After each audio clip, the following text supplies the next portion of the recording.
SLBC tunnel ప్రమాదంలో 17వ రోజు కూడా రెస్క్యూ ఆపరేషన్స్ కొనసాగుతున్నాయి. ఇప్పటికే ఒక మృతదేహాన్ని వెలికి తీశారు అక్కడ ఉన్నటువంటి సిబ్బంది. మరోవైపు 20 మీటర్ల దూరం ఉన్నటువంటి ఆ సహాయక చర్యలకు సంబంధించి పెద్ద ఎత్తున ఆటంకం కలుగుతోంది. రోబోల సాయంతో రెస్క్యూ ఆపరేషన్ చేపట్టారు అధికారులు. అయితే టనల్లోకి మద్రాస్ ఐఐటికి చెందినటువంటి అన్వి రోబో బృందం వెళ్ళబోతోంది. సాయంత్రానికి మరో 2 కార్మికుల మృతదేహాలకు కూడా వెలికి తీసే అవకాశం కనబడుతోంది. మీరు చూడవచ్చు ఆర్టీవీ స్క్రీన్ పైన మొదటి బాక్స్లో కనబడుతున్నటువంటి ఆ పరికరమే రోబో. సో రోబో అనగానే మనం రోబో సినిమాలో లాంటి రోబో మనిషి ఆనవాళ్ళు ఉన్నటువంటి రోబో అనుకుంటున్నాం, కానీ అటువంటిది కాదు ఇది. సో అంతటి సామర్థ్యం కలది, కానీ ఎగ్జాక్ట్గా అది అని చెప్పలేం మనం. సో మద్రాస్ ఐఐటి తయారు చేసినటువంటి ఈ రోబో ఇప్పుడు ఆ 20 మీటర్ల దూరంలో ఏదైతే సహాయక చర్యలకు సంబంధించి కొంత ఆటంకం కలుగుతుందో ఆ ప్రాంతానికి వెళ్తుంది. అక్కడ ఉన్నటువంటి ఆ మృతదేహాలని వెలికి తీసే అవకాశం కనబడుతుంది. ఈరోజు సాయంత్రానికల్లా మరొక 2 మృతదేహాలని వెలికి తీసే అవకాశం అని తెలుస్తోంది. మరి కాసేపట్లోనే ఆ రోబో టనెల్ లోపలికి వెళ్ళబోతోంది. టనెల్ లోపలికి వెళ్ళిన తర్వాత ఆ 20 మీటర్ల దూరంలో ఏంటి, అక్కడ ఎంత లోతులో ఆ మృతదేహాలు ఉన్నాయి ఏంటి అనేది కూడా పూర్తిగా ఈ రోబో అంచనా వేస్తోంది.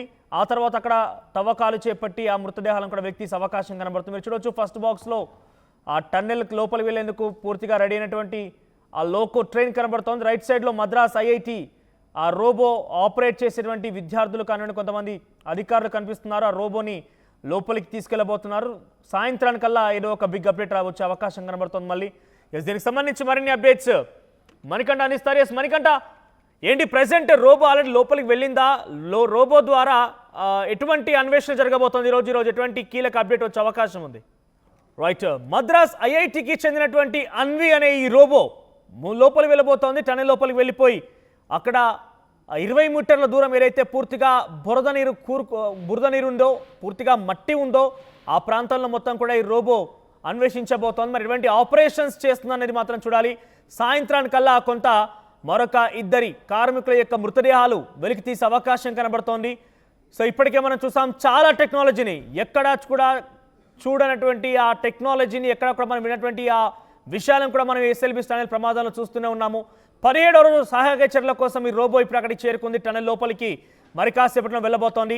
ఎస్ మణికంఠ, ఏంటి ఈ రోబో ఎటువంటి అన్వేషణ చేయబోతోంది? ఈరోజు ఈ సర్చ్లో రోబో ద్వారా ఎటువంటి మృతదేహాలు వెలికి తీయబోతున్నారు? అప్డేట్స్ ఏంటి? మనోడు ఎస్ఎల్బీసీ ఘటనలో ఈ రోజు ఒక కీలక పరిణామమే చోటు చేసుకోబోతుంది. ఎందుకంటే పూర్తిగా లోపల ఉన్నటువంటి రెస్క్యూ టీం అంతా కూడా టెక్నాలజీని వాడుతూ ఏదైతే లోపల చిక్కుకుపోయినటువంటి ఆ మిగతా 7గురికి ఆచూకీ కోసం పూర్తిగా నిరంతరంగా కూడా రెస్క్యూ పనులన్నీ కూడా కొనసాగుతున్నాయి. ఈ నేపథ్యంలోనే దాదాపుగా చివరి పాయింట్ ఏదైతే 0 పాయింట్ దగ్గర నుంచి ఒక 20 మీటర్ల వరకు అక్కడికి ఎవరు కూడా రెస్క్యూ టీం కూడా వెళ్ళలేనటువంటి సిచ్యువేషన్ అక్కడ ఉంది. ఎందుకంటే పూర్తిగా అక్కడ పెద్ద ఎత్తున వాటర్ కావచ్చు, అదేవిధంగా అక్కడ డ్యామేజ్ అయినటువంటి నేపథ్యంలో ఆ సెగ్మెంట్స్ అన్ని కూడా మరొక మారు అదంతా కూడా కూలిపోయేటటువంటి సిచ్యువేషన్ అయితే అక్కడ ఉన్నట్టు కూడా అక్కడ పనిచేసేటటువంటి కార్మికులంతా రెస్క్యూ టీం అంతా కూడా చెప్పినటువంటి నేపథ్యంలో అక్కడ ఎలాంటి ఇబ్బంది జరగకుండా ఉండేందుకు పూర్తిగా ఏదైతే అధికారులు కావచ్చు వాళ్ళంతా కూడా జాగ్రత్తలు తీసుకుంటున్నారు. అక్కడికి వెళ్లి రెస్క్యూ చేయాలంటే మనుషులు వెళ్లి రెస్క్యూ చేస్తున్నటువంటి సమయంలో మళ్ళీ ఇంకేదైనా ప్రమాదం జరిగేటటువంటి అవకాశం ఉంటుంది. ఈ నేపథ్యంలోనే మనుషులు కాకుండా రోబోల సాయం తీసుకుంటాము, రోబోలతో అక్కడ సహాయక చర్యలు చేపడతామంటూ కూడా ఇప్పటికే అధికారులు అదేవిధంగా మంత్రి ఉత్తమ్ కుమార్ రెడ్డి కూడా చెప్పుకొచ్చినటువంటి పరిస్థితి. ఈ నేపథ్యంలోనే ఈ రోజు రంగంలోకి రోబోల్ని దించుతామంటూ కూడా మొదటి నుంచి ప్రకటిస్తూ వచ్చారు. అందులో భాగంగానే అన్వి రోబోల బృందం ఏదైతే ఉందో కాసేపటి క్రితమే ఈ రోజు ఉదయం ఎస్ఎల్బీసీ టన్నెల్ దగ్గరికి చేరుకోవడం జరిగింది. వారి బృందం అంతా కూడా టన్నెల్ లోపలికి వెళ్ళింది. 110 మంది రెస్క్యూ టీమ్ తో పాటు అన్వి రోబోల బృందం కూడా లోపలికి వెళ్ళింది. రోబో లాంటి ఒక పరికరాన్ని కూడా లోపలికి తీసుకెళ్లారు. మొదటి నుంచి కూడా రోబోలను తీసుకొస్తున్నామంటే మనం సినిమాల్లో చూసిన విధంగా కావచ్చు, కొంత అక్కడక్కడ చూసినటువంటి రోబోలు మనిషి మాదిరిగా ఉండేటటువంటి రోబోలను తీసుకొస్తారంటూ కూడా అంతా అంచనా వేసినటువంటి పరిస్థితి. ఈ నేపథ్యంలో కానీ అక్కడ డిఫరెంట్ గా అందరి అంచనాలకు విరుద్ధంగా పూర్తిగా అక్కడ ఒక రకమైనటువంటి పరికరం లాగా ఉన్నటువంటి దాన్ని తీసుకొచ్చారు. మరి అది ఆ రోబో ఇప్పుడు లోపలికి ఏదైతే ఉదయం తీసుకెళ్ళినటువంటి పరికరం ఏదైతే ఉందో అది లోపల పనులు చేస్తుందా లేకపోతే డెడ్ బాడీలను గుర్తిస్తుందా ఏంటనేది అయితే ఇప్పటికైతే తెలియలేదు. కాసేపటి క్రితం అయితే లోపలికి వెళ్ళినటువంటి పరిస్థితి. వారు మార్నింగ్ షిఫ్ట్ లో 110 మంది రెస్క్యూ టీం ఎవరైతే ఉంటారో వారితో కలిసి లోపలికి వెళ్ళినటువంటి పరిస్థితి. కాబట్టి ఆ రెస్క్యూ టీం కావచ్చు, లోపలికి వెళ్ళినటువంటి అన్వి రోబో బృందం కావచ్చు, వారంతా కూడా బయటికి వస్తే ఒక కీలక అప్డేట్ తెలిసేటటువంటి అవకాశం ఉంది. ఎందుకంటే పూర్తిగా 18 రోజుల పాటు కూడా ఈ రెస్క్యూ పనులు జరుగుతున్నటువంటి నేపథ్యంలో 15వ రోజు అక్కడ ఒక కీలక పరిణామం చోటు చేసుకుంది. 14వ రోజు లోపలికి వెళ్ళినటువంటి క్యారవాన్ డాగ్ ఏదైతే ఉందో అక్కడ ఒక స్పాట్ ని చూపించడం జరిగింది. అంతకుముందే జిపిఆర్ రాడార్ చూపించినటువంటి ప్రాంతంలోనే క్యారవాన్ డాగ్ కూడా సేమ్ లొకేషన్ ని చూపించిన నేపథ్యంలో అక్కడ తవ్వకాలు జరిపినటువంటి నేపథ్యంలో 15వ రోజు ఒక మనిషికి సంబంధించినటువంటి చేతి ఆనవాళ్ళు, ఆ తర్వాత 16వ రోజు పూర్తి స్థాయిలో ఆ గుర్ప్రీత్ సింగ్ అనేటటువంటి వ్యక్తి డెడ్ బాడీని కూడా వెలికించారు.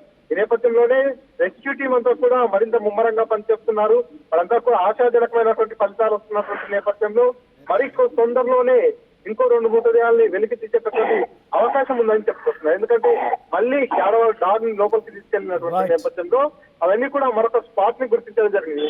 ఆ రెండో స్పాట్ దగ్గర కూడా పనులన్నీ కూడా వేగవంతం అవుతున్నాయి. అక్కడ ప్రస్తుతం ఏదైతే 2 డెడ్ బాడీలు దొరికేటటువంటి అవకాశం ఉందంటూ కూడా అంచనాలు వేస్తున్నటువంటి పరిస్థితి ఉంది మనకు. రైట్ మణికంఠ, సో ఈరోజు ఎస్ఎల్బిసి ఛానల్లో రెస్క్యూ ఆపరేషన్స్ కోసం అన్వి అనే ఒక రోబోని ప్రయోగించబోతున్నారు. ఏదైతే 0 పాయింట్ నుంచి 20 మీటర్ల దూరం వరకు, అంటే చివరిగా ఆ టీబీఎం మిషన్కి సంబంధించి డ్రిల్లర్ ఉన్న దగ్గర నుంచి 20 మీటర్ల దూరం వెనక్కి కొంత ఇబ్బందికర పరిస్థితి ఉంది. బురద నీరు ఉంది, నీరు మరింతగా ఊరుతోంది. ఈ నేపథ్యంలో అక్కడ వెళ్ళాలంటేనే చాలా ప్రమాదకరపు అంచుల్లోనే రెస్క్యూ సిబ్బంది పనిచేయాల్సి ఉంటుంది. మృతదేహాలని ఎన్ని టెక్నాలజీలు ఉపయోగించినా, ఎంత స్నిఫర్ డాగ్స్ ప్రయోగం జరిగినా, క్యాడవార్ డాగ్స్ ప్రయోగం జరిగినా కూడా పూర్తి స్థాయిలో దొరకబట్టలేకపోయారు. కాబట్టి సార్ కొత్తగా టెక్నాలజీని ఉపయోగించి రోబోని పంపించి అక్కడ మృతదేహాలని వెలికి తీసే అవకాశం కనబడుతోంది. అక్కడ మార్క్ చేసి అక్కడ తవ్వకాలు చేపట్టే అవకాశం ఉంది. సో ఎస్ఎల్బిసి ఛానల్ ప్రమాదంలో ఎంత టెక్నాలజీ ఉపయోగించినా, ఎంతటి స్థాయిలో అక్కడ సహాయక చర్యలు కొనసాగినా కూడా కొంత కష్టతరంగానే ఉంది. అయితే ఈరోజు అన్వి అనే రోబో పైన చాలా పెద్ద ఎత్తున ఆశలు అయితే ఉన్నాయి. సాయంత్రానికల్లా ఏదో మరొక బిగ్ అప్డేట్ వచ్చే అవకాశం కనబడుతోంది. ప్రపంచంలో ఏ మూల ఏ క్షణం ఏం జరుగుతుందో వేగంగా తెలుసుకోవడానికి తొలి వెలుగు వాట్సాప్ ఛానల్ని ఫాలో చేయండి.